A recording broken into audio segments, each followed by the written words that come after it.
All right, shall we Bonjour à toutes start? et à tous. Good Et, afternoon, ladies merci and gentlemen. Thanks d'être là avec nous for aujourd'hui being pour with parler d'un us sujet qui to talk malheureusement about prend a de plus en plus topic d'ampleur. which Ce is sont les increasingly attaques becoming zéro important. day. Et on va le voir avec une Unfortunately, it's dimension about zero-day un peu spéciale attacks. sur l'impact que ça a sur la supply And what chain. about the impact on Et supply je suis chains? Patricia Bengochi, je suis la vice-présidente en communication I'm the chez vice Tetris. president Tetris in qui communication in est Tetris. l'éditeur de la Tetris is Tetris the editor XDR plateforme qui of a détecte platform that et neutralise identifies automatiquement les cyberattaques and avec une grande neutralizes spécificité en cyber temps réel. attacks Et in real avec time.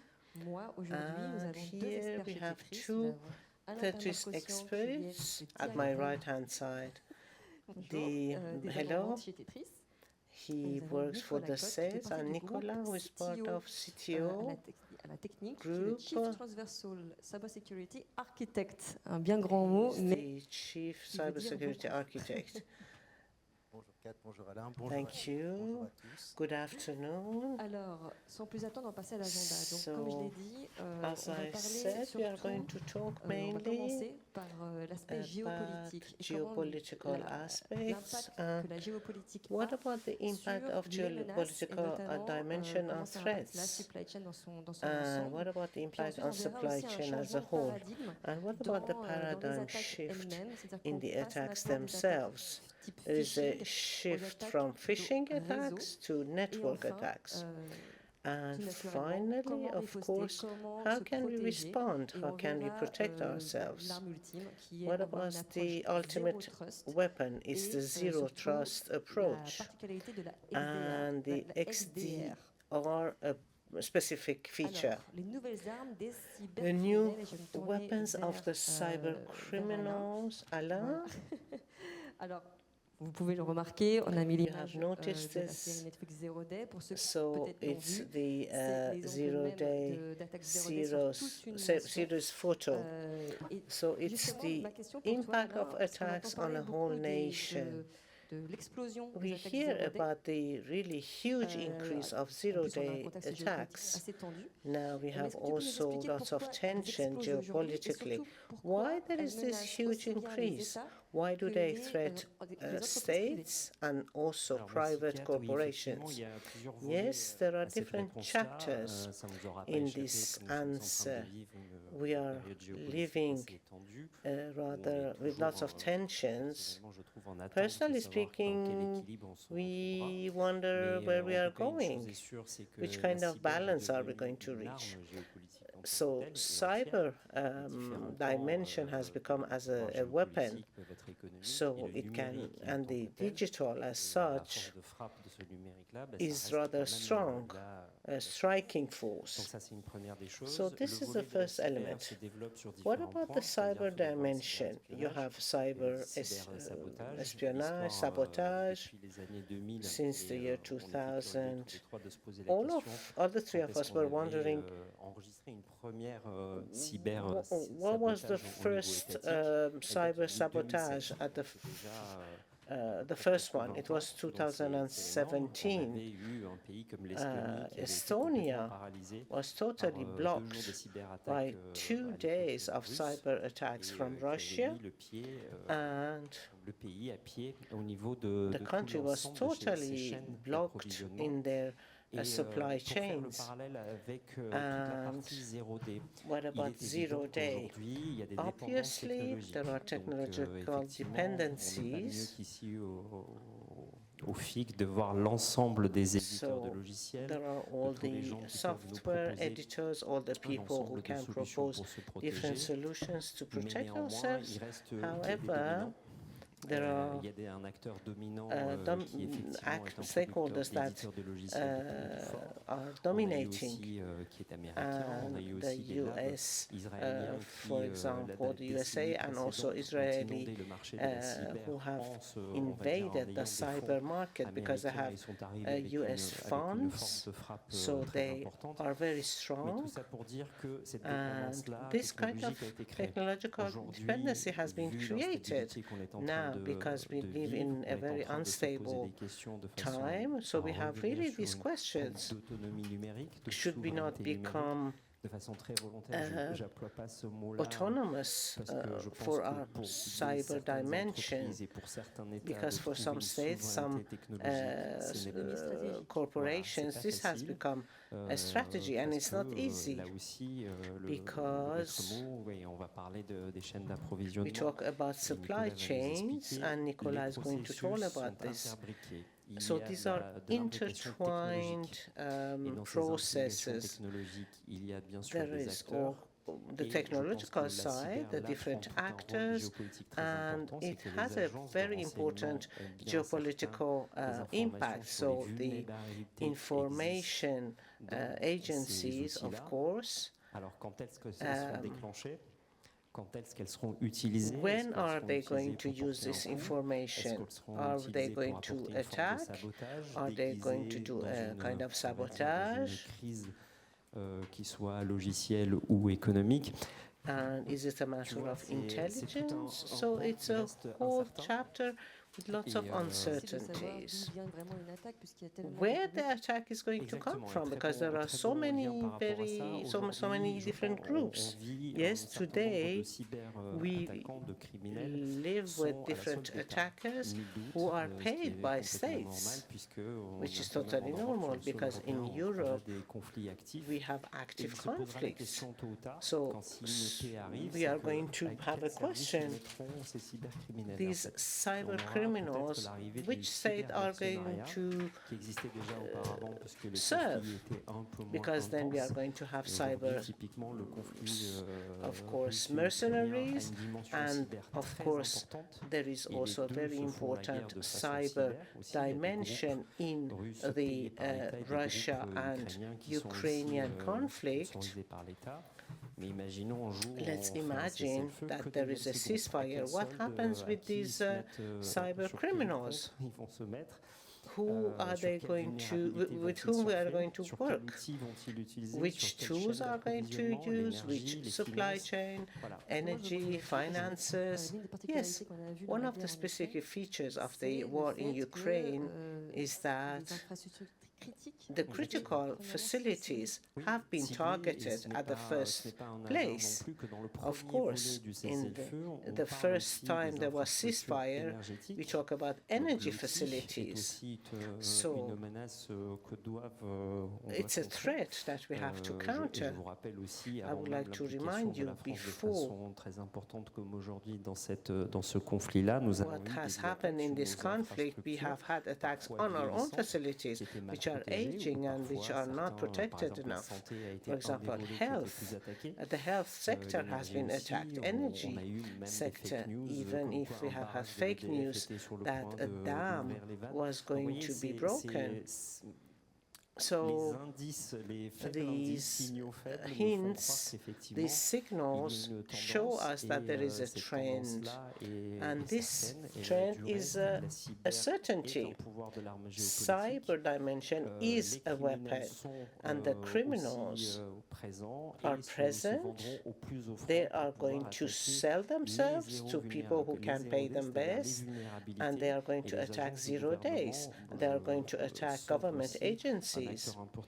They are also important because they are capable of identifying beforehand which provider has vulnerabilities that might be exploited. Now, Nicolas, we are talking about attacks, but also we can classify them. Which kind of attacks are changing? And we were discussing about this matter, and we see that there is a shift towards, phishing is shifting towards network attacks. How can you explain this? Yes, phishing is just the way attacks enter, and they are linked to ransomware. Now, what we have been seeing for 2 years, there is an increase, a high increase of a new generation of attacks, and they are against security facilities. So this new generation of attacks, at the end of the day, is not well known by the different systems, because we say, okay, we have to protect ourselves against phishing, ransomware. From time to time, okay, we have to patch the vulnerabilities. There are initiatives about the good practices, but the attackers have new approaches. For example, these attacks today have 4 criteria. They are volatile, that is to say, beforehand you knew that the attack was going to happen at this place. You just had to wait, you knew it was going to happen. Now the attack is going to be very targeted, very volatile. We are going to talk about an uncertainty criteria attack. Why? Because it's when you have an attack linked to ransomware or phishing, a few years ago they would take their time, but now it's very fast. They can just 51 seconds before exploding as a phenomenon. So the attacks linked to these supply chains are going to be long, short attacks. Just SolarWinds, it was yesterday, so you had to use a strategy, a human strategy, to use people to bypass the control process, the development process to bypass, or the quality process to bypass the intrusion so that they go to production. You can imagine the energy which is used. We talk about a complex dimension because this entry vector can lead to what? Ransomware, but with a huge capability compared to ransomware, because the corporation, the organization, is attacked in their core. And the last criteria is the ambiguity. What is an attack? What is not an attack? How can you discriminate it from your normal behavior? So this is a static analysis of rules. Okay, usually we are going to find this or that in the data protection, network protection. But finally, this capability of discriminating is going to be very vague. So therefore, we see the emergence of the pyramid of pain. How can you forget these attacks because of the signature patterns? Now they are only behavioral attacks. So how are we going to see this as a perspective? And how are we going to do these shock points? So these are going to be at the crossroads of these 4 dimensions. The volatile dimension, some places are more interesting than others. Uncertainty, because the time, each time you discover a threat, you come back to 0 for attackers. So the complex dimension, are we going to leave some trace or not? We talk about attacking the trust, and this is a new focus. So because of this trend, we see different cases, and the news also confirms things. Today, the security, for example, VPN, etc., have become the #1 targets for attackers. Of course, it's very expensive to make 0-day. Some states buy 0-day, but today no actor of these bridges has had to face this kind of 0-day, which were published recently. Why these facilities are so interesting?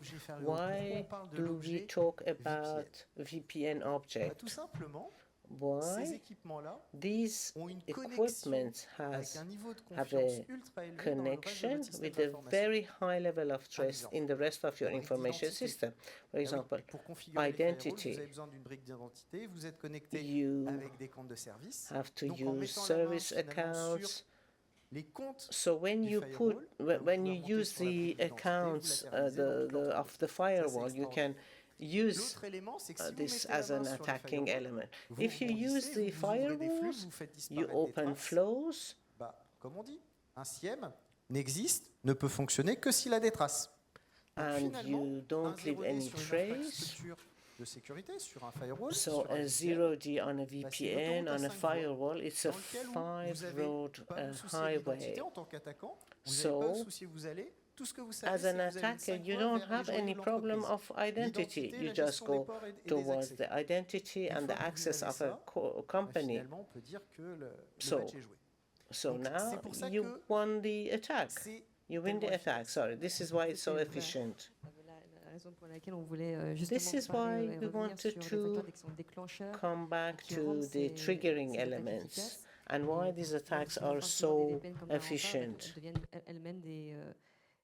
So first, the fact that they're themselves becoming attacked with these attacks. So we're talking about the critical stakes here. We have compliance, obviously, the environmental considerations, fragmented environmental requirements. How do you view the current recent evolutions? Well, I'm talking now as a former CISO, as a former CISO.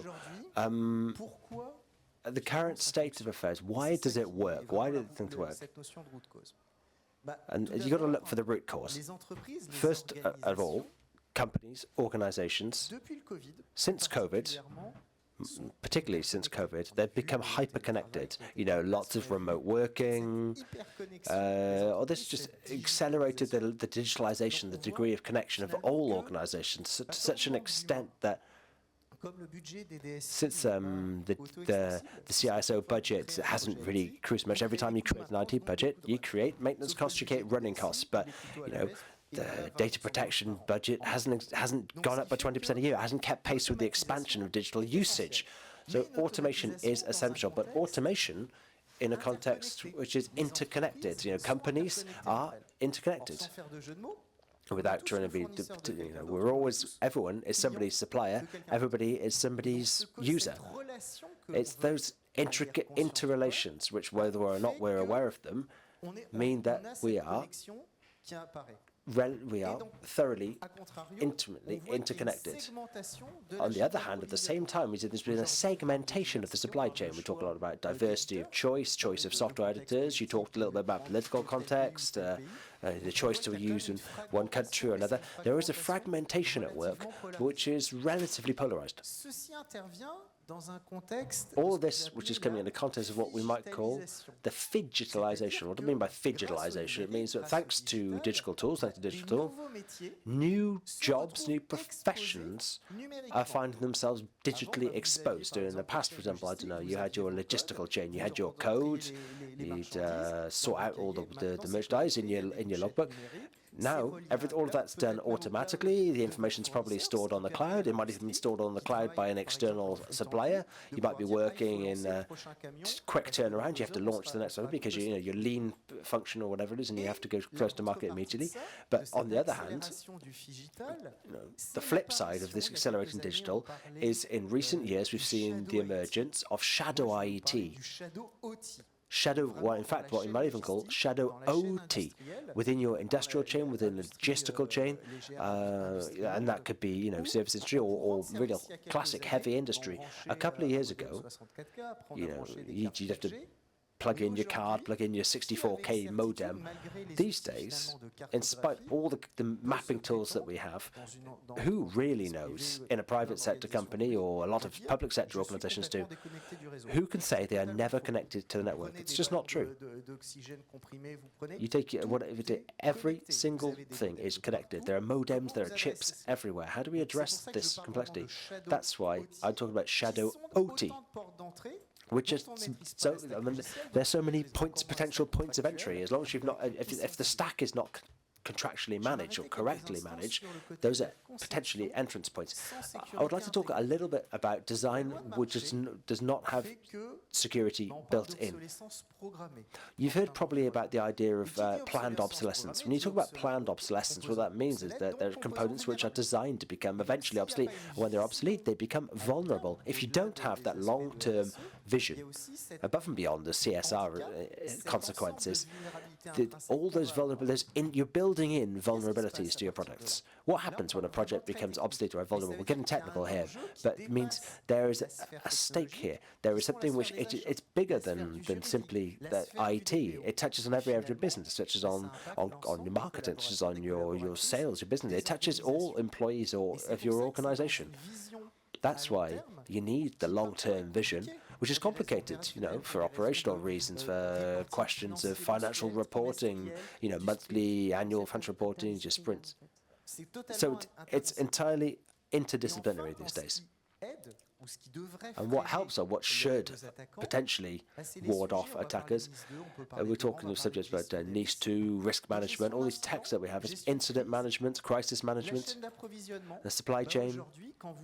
These days, when you buy something in the contract, in the terms and conditions, have you included a paragraph on third-party data management, on security commitments, on reporting, on potential future developments?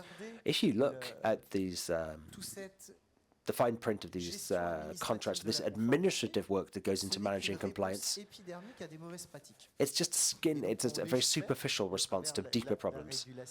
And what the legislator is trying to do with regulation is to make this supply chain adopt security by design and privacy by default. It's all about people, processes, and tools. And that's why, if you're capable of destabilizing one of those three pillars, the people,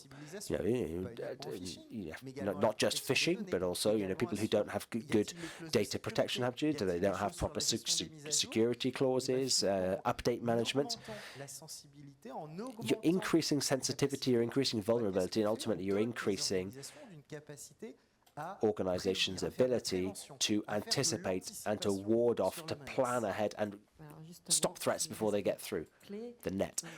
Okay. So you're talking the risk of software being corrupted or access rights being corrupted. You're talking about levels of access privilege. It's something we've heard a lot about. Since we have this interdisciplinary perspective, what do you think of that? Yeah, so, let's remind you of the context again. We're talking about security platforms here. And you can read plenty about this in the literature. There's been loads of attacks at the moment. There's a real epidemic. What I really wanted to highlight was corrupted software. I talked about SolarWinds a little earlier. Why? Because that's probably one of the more complicated to implement, but it's one of the most effective in terms of return on investment. Once a breach is opened, SolarWinds is really very useful. Spear phishing, obviously, it's still with us because it's a way of getting into an organization, getting inside the system by targeting, using deep fakes, using phishing, which is simply, that's just the way in. That's the initial vector. If it doesn't work, they'll try something else. And the other thing, it could be recruiting people who could actually get a job with your organization and get them in. Ransomware is another variant. Ransomware, if the phishing doesn't work and it doesn't allow you to attain your target, why not try it with the ransomware? Why not target? You have your organization with malicious apps or corrupted software. It's about targeting the health of your data, not just the medical health of your data. Data has its own intrinsic properties. Often CIS as Caesars, we talk about confidentiality, integrity, availability, traceability. But we also need to know, is this data true? Is the integrity of this data beyond question? And a final risk, which we're seeing emerge increasingly, is the use of non-secure devices. It reminds me of a little story I heard recently, actually, which is in the first week of COVID, during the first week of lockdown back in 2020, a client, an organization, wanted to help out some of their staff in their country. So they put together a bit of infrastructure, a shadow IT infrastructure. They didn't declare it to the corporate central IT department. They didn't install the necessary security components. The platform lasted 8 minutes. In the space of 8 minutes, they got a 0-day and 2 ransomware attacks. We managed to contain it and study it in our lab, and we realized that this object, this structure, was, very finely wrought, because the speed of that 0-day attack, the speed of it was incredible. It's 500. It could destroy 500 machines per minute. You imagine you're updating every 5 minutes. How many machines are you going to have left after 5 minutes? Not many. Get an idea of the scale of this thing. So these are examples of the kind of threats which are adjacent to what can happen if your central unit is compromised, if that point of breach, if your firewall is breached. Yeah, and well, so you can see how rapidly, if they get a foothold in your organization, this problem can spread. Why don't we talk a little bit now about, here's a little diagram for you. What's the operating method? How do the criminals work? Well, to begin with, they work on a risk management basis. In fact, what they're looking for is an absence of risk management. They're looking to target. First step, generally speaking, is a bit of recon. Our criminals, the people who run these hacking operations, like an open tester, an unethical open tester with no, they don't have to come and sign a contract and ask you if they can have a look at your data. Well, they start doing their little recon missions. What they'll do is they'll have a look at your system. They'll look at the exposed surface, your attack management surface, for example. They'll look at what products are you using. It's always interesting from in terms of economic warfare. Depending on the products you use, we can pretty much guess which countries you're operating in and which countries you're on better terms with you than others. Because you might be exposing yourself to the zero risks from certain countries rather than others. So once they have that information about, okay, what system you're using, what tools,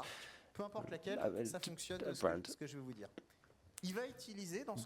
but they'll use their catalogue of tools, their arsenal tools, because they've got ransomware, they've got denial of service. There's a whole 0-day as a service is another possibility. They have an arsenal of tools at their disposal. So they'll have a look through the arsenal. They'll put together 0-day. They might have bought it off the peg, if you want. They might have bought it off another criminal on the dark web. They might have developed their own, depending on the extent of their skills and their internal resources, or the budget that they have at their disposal. So when you're talking about 0-day, it means there'll be no alert on the breach, where the security breach came from. It's not inside or outside your company. When they move to step 2, the attacker is inside your system and has control over your system. You don't know it yet, but we're going to find out what happens next. Step 3, as I said this a little bit earlier, the firewall, or your VPN, is connected. It's connected to your AD. It's connected to other firewalls. It's connected to your routers. But since the hacker is an administrator, he's always using them. He's managed to get himself an account which allows you to get inside your directory to gain access to other identities. Then he starts moving laterally. So he's got the login details, he's got the access, basically he's got the keys. So now he can plug himself in, get in and take a little wander around your system. Why? What's the purpose for this? The purpose for this is that he's now free to navigate through your system invisibly. You can't see, you can't tell that the hacker is inside. There will be no traces, no logs. This is where the problems really begin. Because you have to start saying to yourself, okay,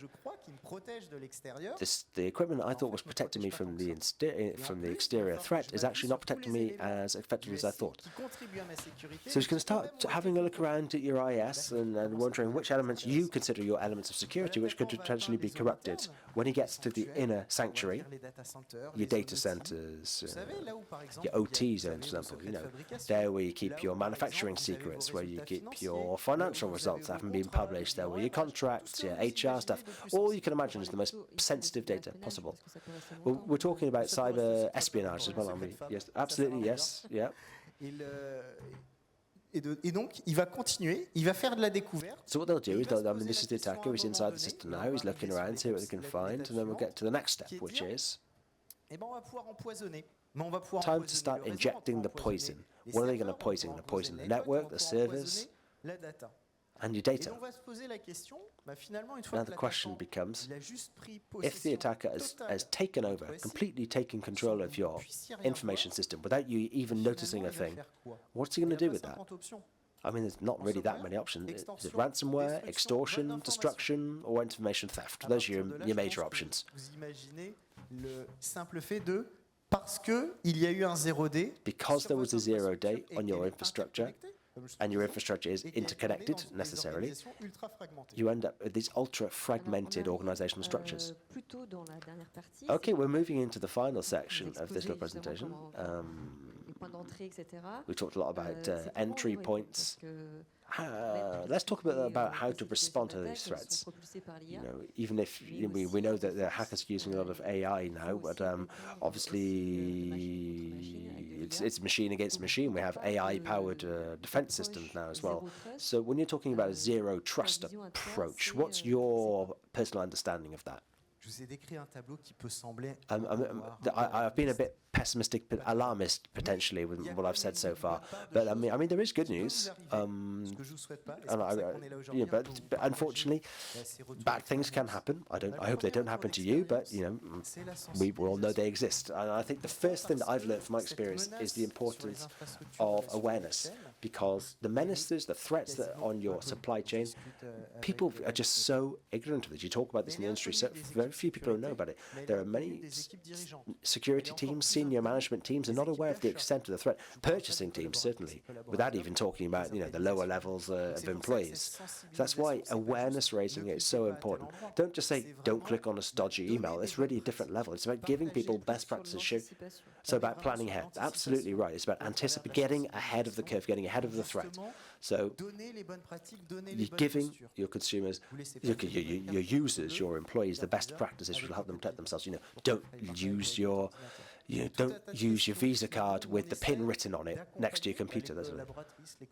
And help employees, buyers, whatever they may be, anyone interacting with your ecosystem, not just say, okay, here we are, this is a product, get used to it. How about, here's a product, here is a training, here is a promise of value that you can derive for it.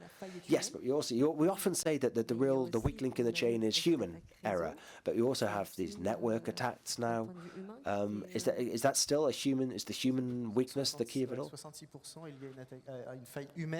Yes, 66% of attacks are linked to human error. 66% of attacks get into your system via human error. If we get down to a bit more fine technical detail, how can you protect against a zero-day attack? The first bit of advice I could give you is to adopt an approach which is adaptive. You're really thinking of constantly evolving, adapting, changing with time. You need to be as agile, as volatile as the attackers, being able to changing place, appearing, disappearing. Because your components, your trusted components, your identity details, your flow management can be corrupted and misused by zero-day attackers. That's why it's so important to have these distributed networks, to have an ANTD approach, which allows you to detect the weak signals of when lateralization begins, when that lateral movement of a hacker begins, and having a more comprehensive vision understanding. When you're working with mobile devices, you've got servers, you've got fixed posts. There's an awful lot of protection protected, and you need to be aware of the multiple dimensions of attack at the different levels. If you want to know how to protect yourself against an attack on your supply chain, look at deception, look at ANTD. Secondly is minimize the surface exposed to attack. That's basic good practices. Because your employees, you're working, they need to work, that's what they have computers for. An attacker who is coming to try and install ransomware on a system, they need privileges, they need accesses. Everyone knows we need to promote disconnection, but everybody wants to be an admin. I mean, you need to be very careful about your access rights. And when you give too many admin rights, you are naturally increasing the potential surface of your organization which is exposed to attack. And that's where it comes back to awareness. It's about making sure that people are aware of the level of risk, to have a comprehensive understanding of the risk coverage that you need, and reducing your surface exposed to attacks, reducing your vulnerabilities, and toughening up the different equipments which make up your IT network. You know, don't use default passwords, segment your network. These are all best practices that we know about, which are all down to maintaining the good health of your information system. And also don't forget the early warning signs. That's why we have threat intelligence teams. Threat intelligence teams, they use private and public intelligence information from all sectors. They know how to detect the early signals or information to help you stay ahead of the attackers. And NAPOT, yeah, that's also a NAPOT. We use NAPOT, which are also one vector that is used by our threat team, but it's not the only way our threat team works. Ultimately, the thing to do is to prepare for the worst. And I'm talking to you as a CISO here. You need a business continuity plan. And if there are 3 processes where I think you really need to focus your attention, I think incident management, obviously, crisis management, definitely, and exception management. Because the window of opportunity for an attacker and the surface of an attack will depend on your capacity to manage those exceptions. Unfortunately, you may sometimes be creating your own vulnerabilities if you're not capable of managing those exceptions properly. Well, thank you very much. Obviously, attacks, they're out there. Everyone's fully aware of that. How can we automate our response? Well, if you've got a little bit of energy left, if you're not too tired and worn down by this apocalyptic vision of things, I can explain a little bit more about that.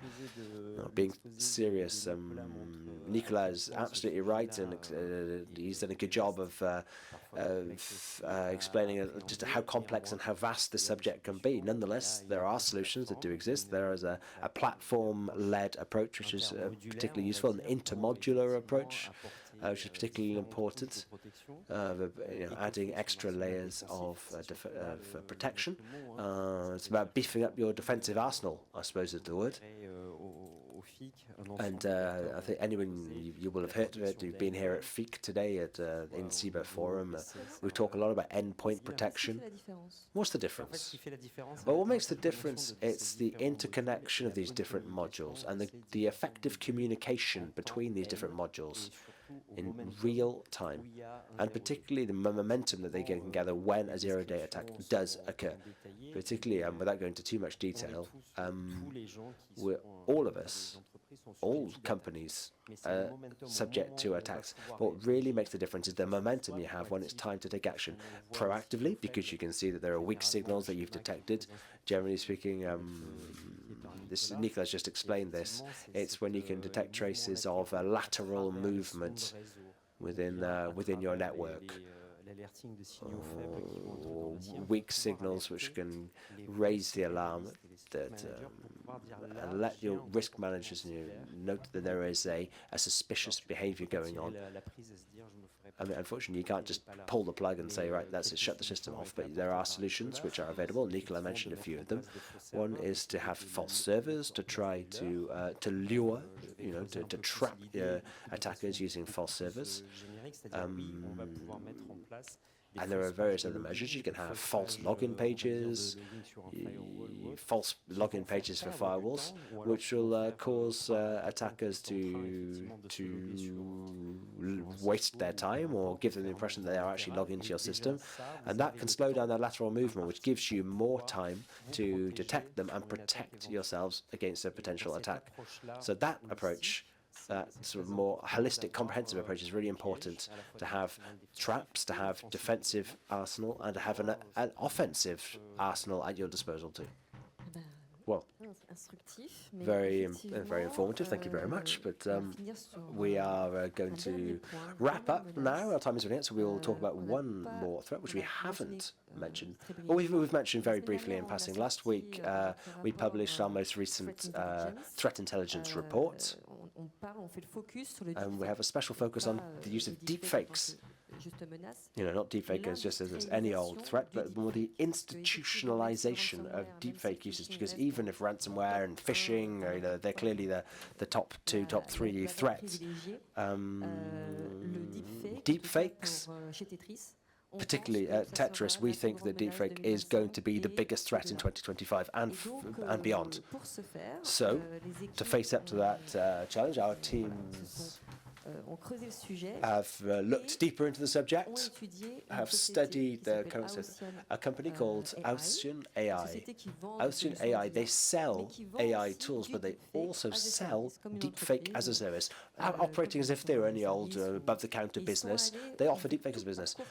We've gone through the whole user experience, our investigators. We've really completely documented. It's all included in this Tetris report. It's very interesting. I encourage you to read it. You can see all of the materials, the methods that they use to make their deepfakes, but the industrial scale of it, which is particularly interesting. And we're trying to get to the bottom of who are the actors, who are the people behind it. And it's an organised crime, you will be surprised to learn. But I do encourage you to download that report and sign up to our Threat Intel newsletter too, to keep up to date with the latest and the next publications. If you have any questions, if you want to hear a little bit more about the subject, don't hesitate to come and have a chat with us. We're at stand C1 in the hall. Our teams are there to answer any questions you may have, or you can always send us a message or send us an email. In any case, it's been very interesting, been very informative. I'm going to thank the speakers. We've got a few minutes left, so 2 minutes. If anybody in the room has a question, raise your hand and let's have it. I don't know if you have any questions, anything you want, any remarks? No, well, in that case, well, let's wrap it up. Thank you very much, Alain. Thank you very much, Nicolas. And thank you. Oh, and see you at stand C1.